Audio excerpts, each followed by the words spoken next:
బంగ్లాదేశ్ మాజీ ప్రధాని షేక్ హసీనా మరికొన్ని రోజులు ఇండియాలోనే ఉండే అవకాశం ఉంది.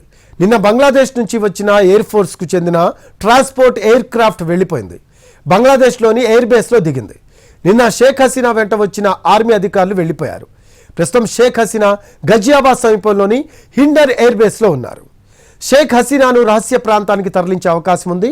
ఆమె బ్రిటన్లో ఆశ్రయం కోసం ఎదురు చూస్తూ ఉన్నా అక్కడి నుంచి ఇప్పటివరకు ఎలాంటి రిప్లై రాలేదు.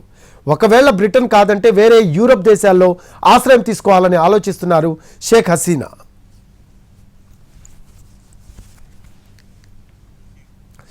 బంగ్లాదేశ్ మాజీ ప్రధాని షేక్ హసీనా మరికొన్ని రోజులు ఇండియాలోనే ఉండే అవకాశం ఉంది.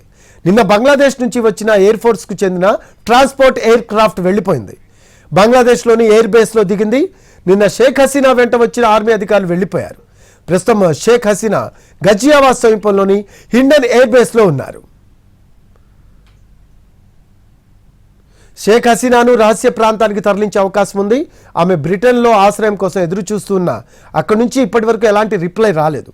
ఒకవేళ బ్రిటన్ కాదంటే వేరే యూరప్ దేశాల్లో ఆశ్రయం తీసుకోవాలని ఆలోచిస్తూ ఉన్నారు షేక్ హసీనా.